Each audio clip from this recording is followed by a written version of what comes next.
The city of Coral Gables was created by George Merrick and the original design team of the city. His cousin, H. George Fink, one of the most prolific architects in the city's history, played a big part in the residential design of the city. His architectural office, known as Fink Studio, is located on 2506 Ponce de Leon and was designed by Fink himself. In 1925, there were approximately 30 homes a month designed in this very studio.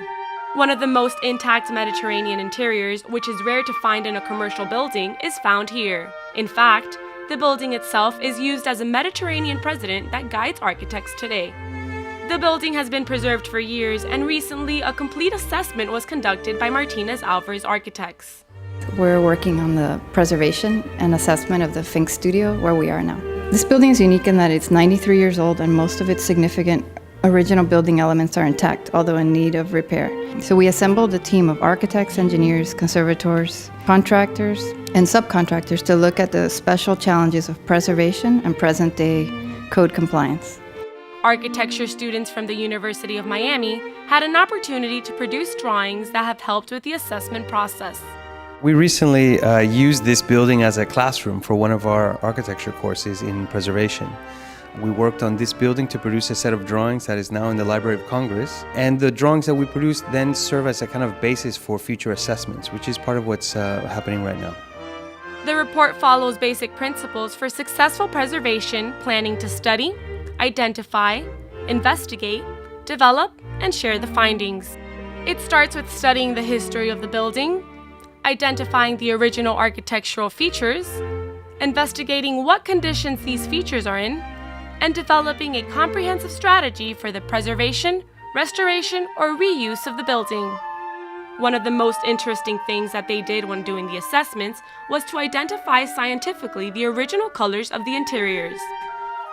One of the things that we felt was important was to begin on the street and to talk about the importance of the building, from an urbanistic point of view or from an urban point of view, how the building sits on the street or how it corresponds to the city.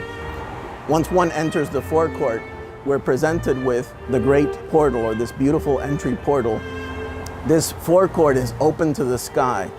When one enters the building, this was the original welcoming point or reception point.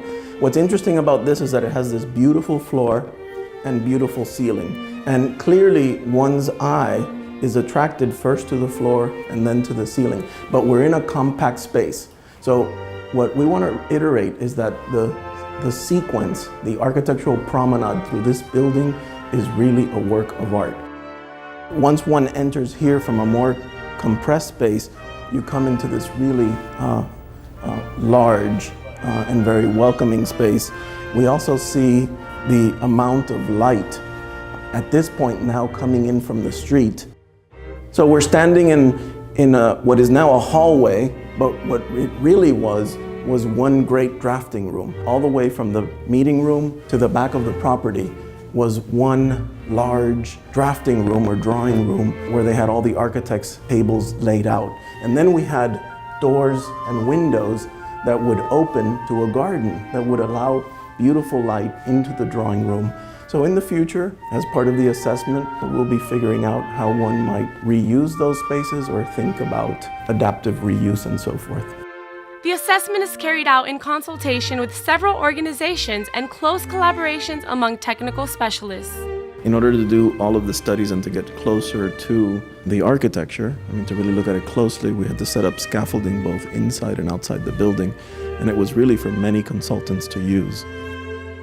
For more information on the Fink Studio, visit www.coralgables.com.